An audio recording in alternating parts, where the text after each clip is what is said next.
Fala galera, beleza? Como é que vocês estão? Tudo bem? Galera, hoje a gente vai começar a nossa terceira aula de eletrônica básica para makers. Lembrando, se você ganha um curso de eletrônica, o mínimo que você faz por mim é deixar o seu like e se inscrever no meu canal. Então já deixa o like, me segue no canal, ativa o sininho das notificações. Então vamos nessa.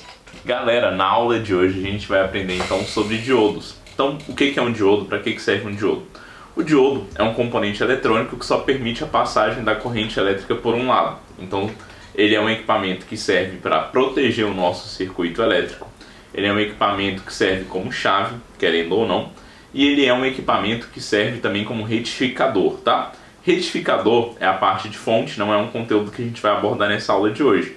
Mas hoje a gente vai então ver como que a gente faz a utilização de um diodo, como que a gente testa um diodo e como que um diodo se comporta no nosso circuito. Então, para começar, eu vou fazer o auxílio aqui da minha mesa digitalizadora. O diodo, então, ele é um componente representado assim nos circuitos, tá?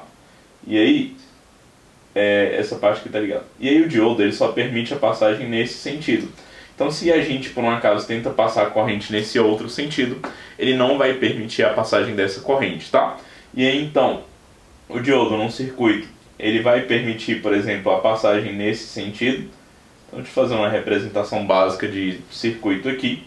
Na minha representação básica, o meu circuito pode passar energia assim.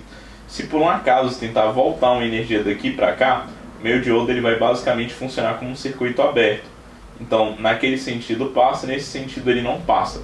E é como se tivesse uma chave ali aberta. Por isso que eu falei que a gente usa, entre aspas, o diodo como uma chave. Entre aspas, várias vezes. Beleza?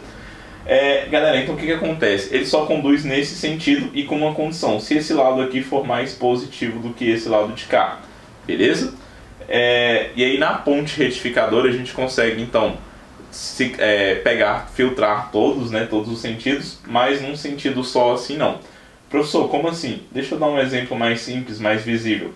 Então vamos supor que na nossa entrada a gente tem uma onda senoidal. Então ela sobe, desce. Cara, mas onde a gente teria uma onda senoidal, professor? A gente teria uma onda senoidal, por exemplo, na nossa tensão da rede elétrica. Então a nossa rede elétrica é uma senoidal com frequência de 60 Hz. Ou seja, o positivo e o negativo juntos, eles oscilam 60 vezes em um segundo. Beleza? E o que acontece então se a gente passasse isso por um diodo só, naquele sentido que está representado aqui do lado? O que a gente teria é basicamente só a parte positiva. Então um espaço sem nada, uma parte positiva. Um espaço sem nada, uma parte positiva. Beleza? Lembrando que tudo ali deveria ter a mesma amplitude.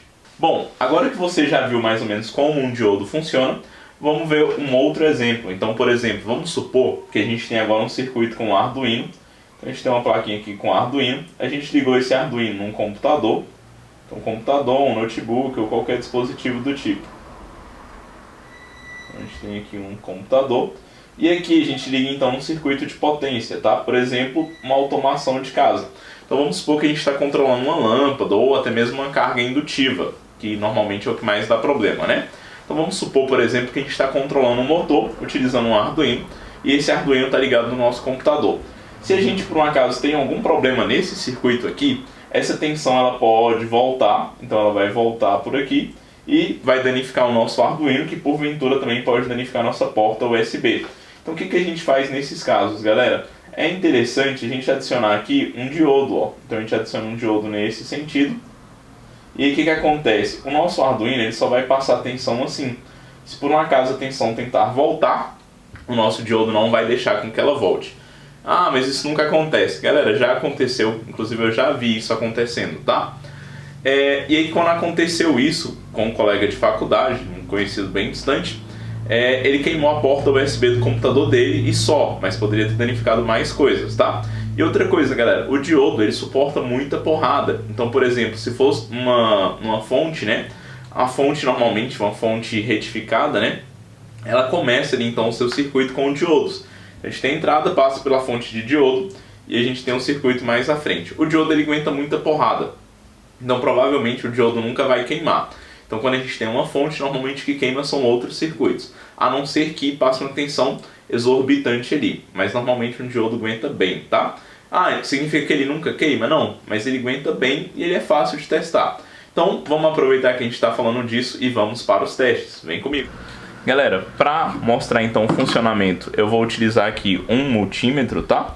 Multímetro é um dispositivo que mede várias coisas, tá? Por isso o nome multímetro, tá? Como se fosse multitestes. Eu recomendo essa marca, Hikari, apesar de não ser a melhor, eu recomendo ela, tá? Uma marca ótima para multímetro seria a Minipa. Só que a Minipa ela é muito mais caro, então se você não tem condições de comprar um Minipa, tenta pelo menos comprar um Hikari. Apesar de ter um preço semelhante, a Hikari ela é mais acessível.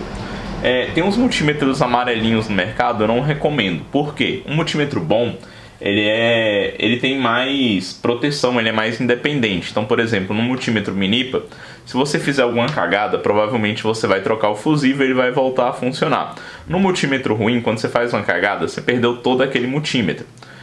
Em alguns casos, tá? Então, se você economiza no multímetro, pode ser que você perca muito dinheiro caso ele estrague. Se você tem um multímetro bom e ele danificou, você provavelmente vai trocar um fusível, vai gastar ali pouquíssimo dinheiro e ele vai voltar a funcionar. Então, galera, o que eu vou fazer agora? A gente vai vir aqui nessa parte do meu multímetro, eu não sei se dá pra ver, mas eu acho que dá. Nessa parte do multímetro, a gente tem o nosso teste de continuidade e o nosso teste de diodo. E como que funciona esse teste de continuidade? A gente vai saber, por exemplo, se um fio ele está funcionando de uma ponta a outra. Então, por exemplo, se eu pegar esse fio aqui, colocar uma ponta aqui, outra ponta aqui e o meu multímetro apitar, significa que ele está interligado. Quando você pega uma resistência muito pequena e faz esse teste, ele também dá que ela está interligada, tá?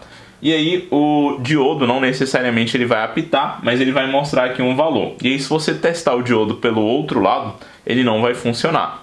Então vamos lá, deixa eu mostrar primeiro então testando como continuidade. Vou rodar minha chave, vou selecionar aqui. Lembrando, galera, o teste de continuidade ele deve ser feito com a fonte de tensão desligada, ou seja, sem estar passando energia no circuito. Se por um acaso estiver passando energia no circuito, o multímetro vai queimar, provavelmente, tá? Então, ó, vou ligar aqui de um lado do... Ó, primeira coisa, desculpa. Encosta uma ponta na outra, o multímetro tem que apitar. Se o multímetro não apitou, é porque provavelmente o buzzer está queimado. Então, você vai ter que ficar olhando a tela dele. Então, ó, vou ligar um fio aqui e o outro aqui na outra ponta ele vai apitar, se esse fio estiver ok, que no caso ele tá. Então, apitou, significa que meu fio tá ok, beleza? Professor, como que a gente faz esse teste, por exemplo?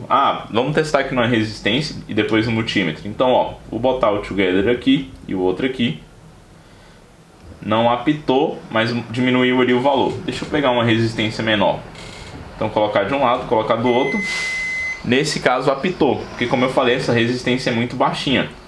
Essa daqui, se eu não estou enganado, são 10 ou 100 ohms, tá?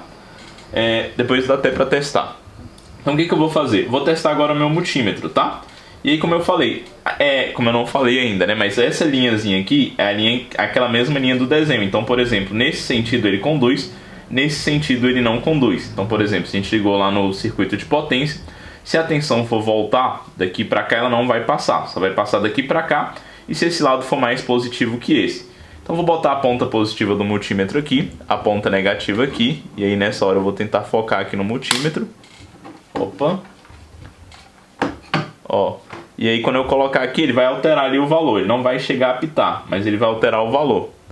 E aí o que acontece? Se eu fizer o contrário, então deixa eu inverter meu diodo, ele vai funcionar como uma chave aberta. Ele não vai mudar nada, ó. Então eu liguei aqui no meu diodo, não alterou nada, mais uma vez. Invertendo ele altera ali o valor, beleza? Em alguns casos a gente até faz o LED funcionar assim. Por quê? O LED é um diodo fotoemissor. Então com o LED a gente consegue emitir luz, beleza? E agora que a gente já testou então com o multímetro, vamos ver o funcionamento do diodo então num circuito, tá? Para montar o circuito, eu vou usar a nossa protoboard. Então galera, essa plaquinha perfurada aqui, ela também é chamada de placa de ensaio ou placa de prototipagem, tá? Deixa eu só diminuir aqui a luz. Como que funciona essa placa de prototipagem? Ela tem os furinhos aqui para facilitar o teste do componente. Então, para você não pegar um fio, colocar no outro e enrolar, você coloca aqui. E aí esses furinhos da protoboard vão fazer com que o nosso circuito consiga ficar montado aqui. E aí quando você vai montar o circuito prático na vida real, é interessante que você monte ele numa plaquinha, beleza? Então vamos lá, deixa eu desligar meu multímetro e vamos para o osciloscópio, que é um outro equipamento eletrônico. Galera, então o circuito que eu montei é esse, tá? Lembrando, na vida real, o diodo ele deixa passar só a parte positiva e ele diminui a tensão, normalmente em 0,7 volts. Então aqui eu coloquei uma onda senoidal, ela passa por aqui e eu capto o sinal aqui depois do meu diodo, ó, bem aqui assim, que é essa ponta de prova que tá bem aqui, beleza? E aqui que a gente enxerga ali no osciloscópio. Deixa eu diminuir o brilho. Galera, no osciloscópio, então, em verde, a gente tem a saída da nossa fonte senoidal. Em amarelo, a gente tem, então, a saída depois do diodo. E a gente percebe que deu uma reduzida ali na amplitude, porque quando sai do diodo, a gente perde 0,7 volts, tá? Inclusive, galera, aproveitar para falar, esse é o meu osciloscópio, é um Hantek, muito legal, ele tem um gerador de sinais, as configurações dele estão aqui em cima, tá? Então, se você tem interesse em adquirir um desse, eu recomendo, achei muito legal. Tenho ele há mais ou menos um mês, mas gosto muito, beleza? Então, galera, não esquece, deixa um like, se inscreve no canal, nosso circuitozinho ficou massa. Apareceu aqui, ó, um spoiler. Eu tô montando algumas coisinhas aqui em casa usando esse displayzinho OLED, tá? Lembrando, o LED é um diodo também, beleza? Então, galera, é isso. Espero que vocês gostem.